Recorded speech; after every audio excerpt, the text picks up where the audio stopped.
This ideology that seeks to divide our people based on race and ethnicity, that has led to these horrifying outbursts of hatred, are not from the bottom up, they are from the top down.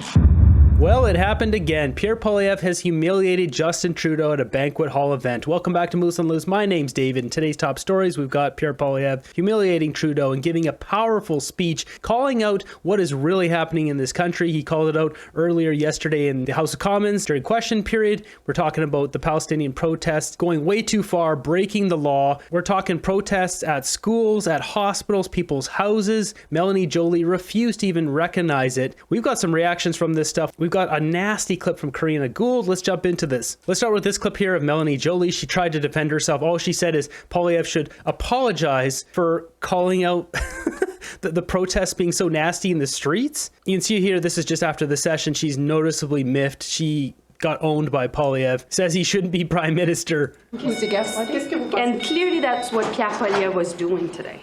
And clearly what he was saying, he was trying to play petty politics on the backs of victims. And so that's why not only should he apologize for what he did, but clearly the guy's unfit to become prime minister because Canadians deserve way better. How is he gaslighting? Ooh, look at this face. She is pissed. Way better. How is he She's so pissed. She got absolutely destroyed in the House of Commons, and she knows it. She's not standing up for Canadians. She's just standing up for herself, for Justin Trudeau, for the Liberals. She does not represent Canada. They're also able to track down Karina Gould. Listen to what she says here. This is unbelievable. Completely unacceptable. But to their point of what they were suggesting, that the Liberal government is tolerating anti-Semitic chants in the streets, lawless mobs, etc. Can you speak to their point? It is completely untrue. And we have at every turn condemned anti-Semitism. And today, Minister Barani, our Attorney General and Minister of Justice, was exceptionally clear, as we have been over the past year, that Canadians have a right to peaceful protest, but that protest must be peaceful. And yeah, and you guys have done nothing. This is completely untrue. What is she talking about? There's like a million clips I could put on this channel every single day, but I can't. So I squeak a few in here and there, calling for extermination, Antifada, all that crap. There she is lying again. This is basically the face right there, just lying to Canadians. Just once would she just say, yeah, you know what? Yeah, we lied to you. Yeah, we've done nothing. We've been bad. Just once, be honest. Got a little news here from BC with the election coming soon. We got John Rustad of the Conservatives calling for abolishing taxes on tips, supporting hardworking British Columbians in the hospitality industry. I like it. That's great. No taxes on tips. That's amazing. That's a great policy change. This is a pretty interesting post here by Ryan Garrettson. It talks about the this is a windmill base. Look how much material goes into building the base of a windmill. So I mean, how exactly eco and green are these things? I don't know. I mean, how much energy went into, making all this rebar and building this? It's like, so along with the steel, there's 600 to 800 cubic meters of concrete. This base remains in the ground forever. How green is this? I don't know. I'd love to see some reports breaking it down for the energy it produces. We got this one posted by conservative Rachel Thomas talking about Catherine Tate. She's out. Catherine Tate has been ejected from the CBC, so now they're going to appoint a new CEO of the CBC in the next 4 weeks. Catherine Tate gets tossed out because she was an absolute failure, an absolute loser for the CBC, yet she still gets a bonus. Like, how corrupt is that? Time to see some bank accounts. So this is pretty shocking here, what we got for mortgage rates. So if you're on a variable fixed rate mortgage, your prices will be going up. You see here, this is the Canada 5-year bond yield.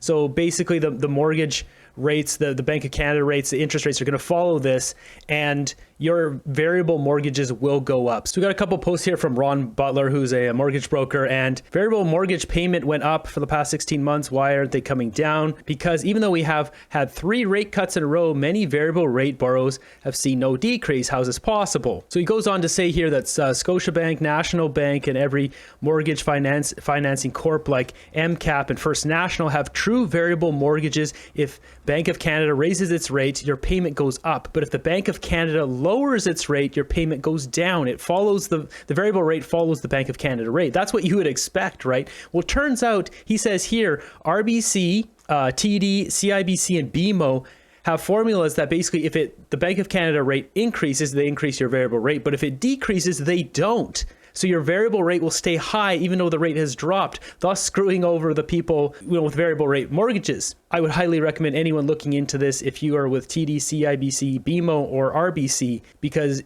these rates have come down, but your variable rate seems like it wouldn't have dropped at all. And you might want to have a stern conversation with them and try to get that lowered or look for a new mortgage, because that's a bunch of garbage. Next up, we have this banquet event. It's to commemorate the October 7th attacks that happened in Israel. So what you're about to see here, look at this door. This is where Justin Trudeau walks in. Poilievre comes in here. You'll notice some clapping, but it's not when Trudeau comes out. Just watch this. So look here. So there's Trudeau. He's walking out right now. People see him, nothing. So now you hear some clapping. Now you think that's for Trudeau, but look at everyone's heads turned to the other side.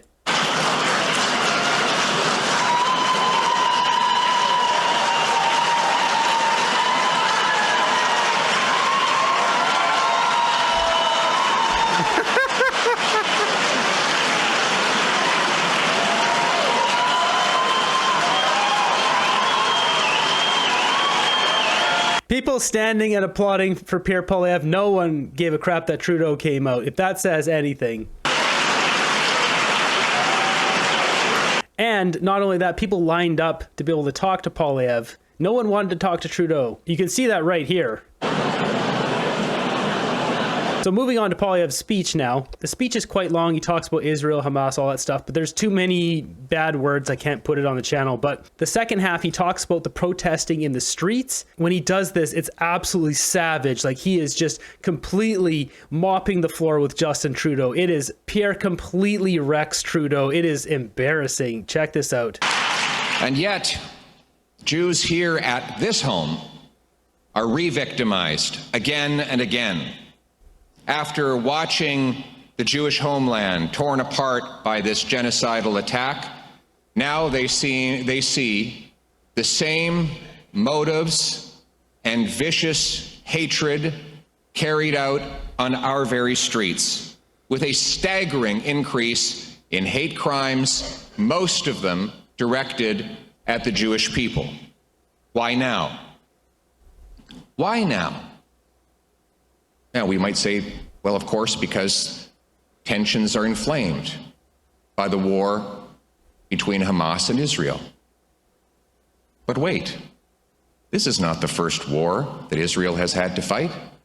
There have been countless wars where Israel has had to defend its very existence. And those wars did not spill onto Canadian streets. In 2000, it's true. It's true. In 2008 and 2007, 2006, when Israel was forced to fight back against Hezbollah in Lebanon, there was no violence on our streets. We did not have hate crimes overtaking Jewish communities, protests at Jewish hospitals, Jewish homes, Jewish businesses. When there was conflict again in 2014, that did not spill into our streets. So why now? Why all of a sudden has this hatred found such a home here in Canada? Now, some say it's because our people are flawed. The government needs to fix the people, censor the people, better control and corral the people. Well, is it really the people who are the problem? It wasn't the people who appointed Laith Maruth, an anti-racism expert, after he had said, and I quote, "Life is too short for shoes with laces or for entertaining Jewish white supremacists with anything but a bullet in the head." Given a Government of Canada grant, this individual supposedly to fight racism.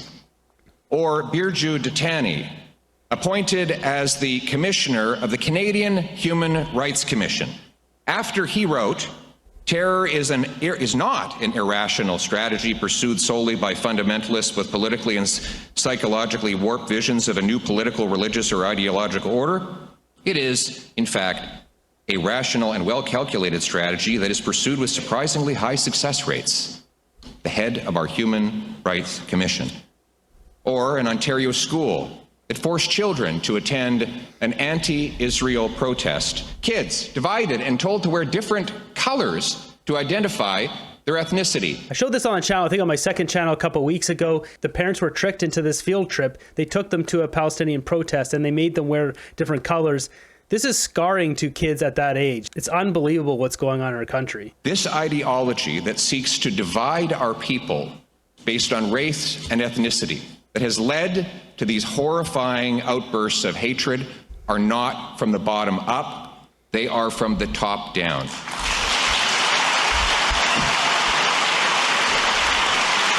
He's looking over at Trudeau. It's so savage.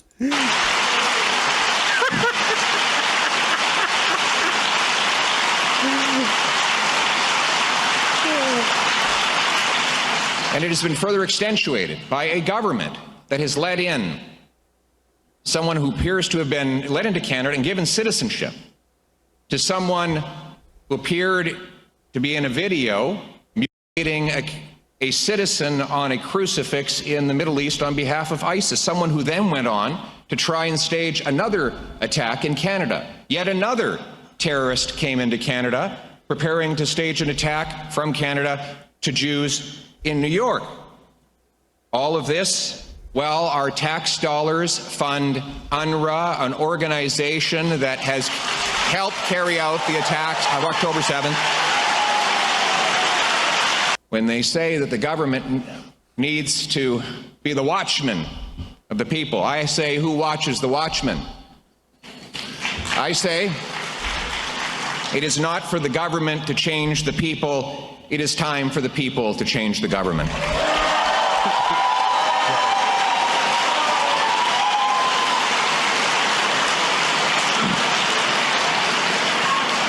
But I stand here today with you, with my brilliant and courageous heroine deputy leader, the great Melissa Lantsman.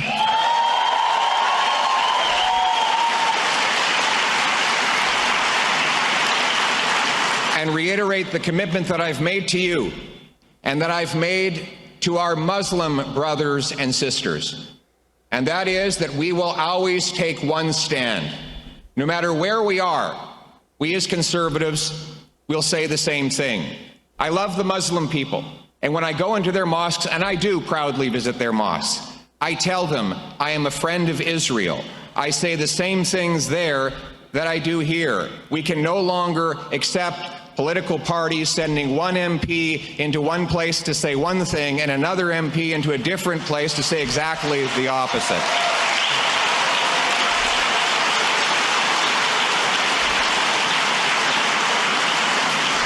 We will put behind us this ugly ideology that has divided our people, and we will reclaim the country that we knew and loved. And we will do it based on the teachings of the great Wilfrid Laurier. If you don't mind me praising a Liberal, he was asked, what is Canada's nationality?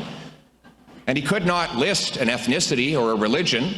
We were already mixed up way back then. We had people from all over the world. So we said Canada is free, and freedom is its nationality. We united around the idea that it didn't matter where you came from, it mattered where you were going. We united around the idea that you could worship God in any way you chose, that you had the freedom to think what you wanted, say what you wanted, be who you wanted, and to be left in peace with your family. And that is the principle that will unite us again. You have my word that I will stand up for freedom here at home and around the world. We will secure our borders to keep terrorists out. We will Finally, Trudeau makes it so easy for these guys. They all come through Canada now to get down to America. It's like ridiculous. I will make clear to universities that if they spread anti-Semitism or make Jews feel unsafe and uncomfortable on their campuses, they will not be eligible for federal funding. So that's in relation to a story. I don't know if I end up running. There's Trudeau appointed someone in university that was doing exactly that, pushing jobs for Palestinians and not the other ways, favoring one side. Out of the university, absolutely ridiculous. This is going back maybe a couple weeks now, 3 or 4 weeks that happened. We will defund anti-Semitic organizations and activists. We will defund UNRWA and give the money to the Palestinian people who are suffering.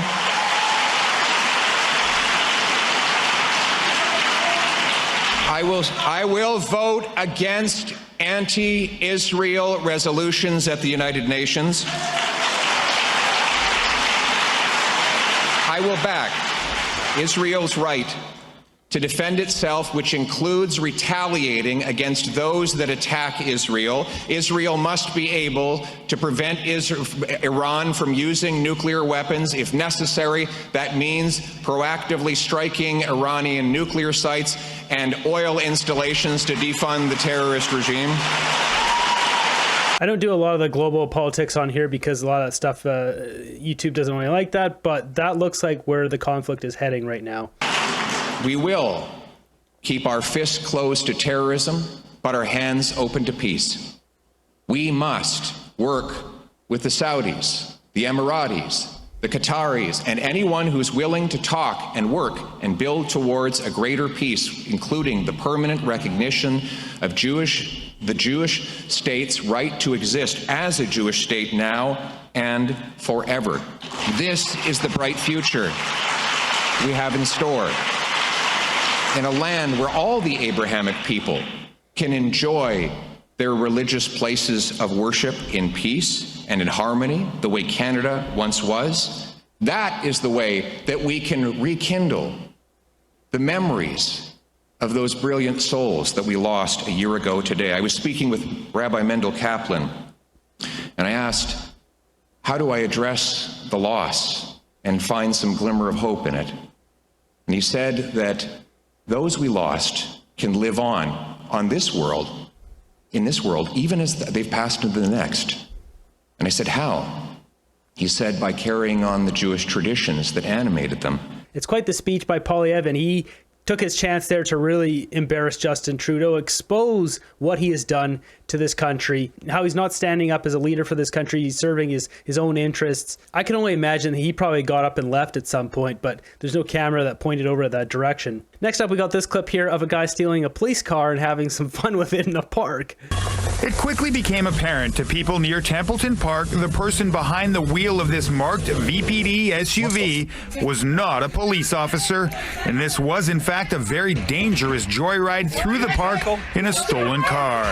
Get away from the car! It happened at 10:45 on Sunday morning as families played in the park.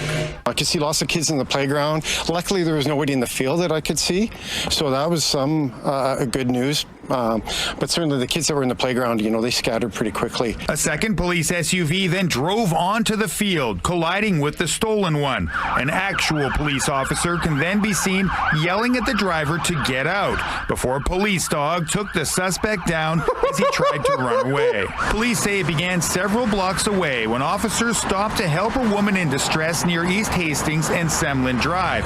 As they got out of the SUV, a man unrelated to the situation jumped in and drove off. VPD would not say if officers followed procedures for securing the vehicle. So is he out on bail now? Is that or what?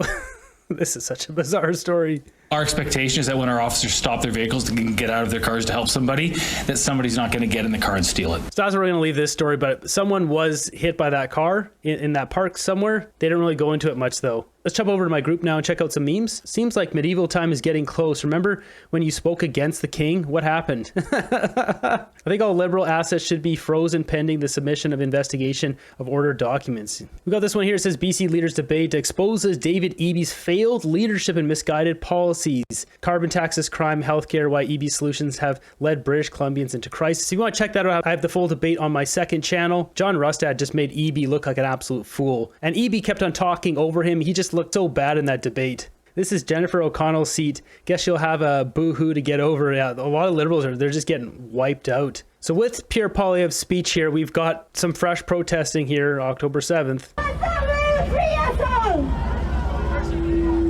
Zionism will fall! Zionism will fall! Gaza will free us all! I looked into it to have these megaphone systems and all that. You have to have a permit. So is the city of Toronto or where is this? Montreal, Ottawa, one of them, are they issuing these permits or is this illegal? I think we all know the answer to that. Free Palestine!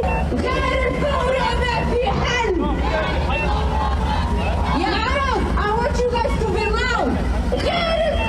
loud! Calling for more revolution. Canada, your hands are red. Maybe it's time to go home if you don't like our country. These people were given the Willy Wonka golden ticket. They got out of absolute disaster zone and brought to the best country, what was the best country on earth. The look on my face when someone tells me they'd still vote Liberal. Government is organized crime. We've got another update here on Karina Gould's seat. Yeah, she's done. This is satisfying. Pine cone heads. That was the weirdest movie ever. Picture of the Liberal Party helping the middle class. It's every single day Justin Trudeau just getting humiliated. Won't the guy just step down? Poilievre just making a fool of him, embarrassing him in that Gala event. He did it in a way that wasn't tacky or distasteful. He's just on his facts. He just mopped the floor with the guy. Trudeau and the Liberals are pressed against a wall. What is their next move? It has to be prorogation. That's all they got left. Are they going to just keep breaking the law, not hand over the documents, and just begging that Jagmeet keeps propping them up? I mean, maybe. Jagmeet's a greedy man waiting for that pension. I don't know. Anything's possible at this point. The question we got asked now is, how is Trudeau going to get humiliated tomorrow?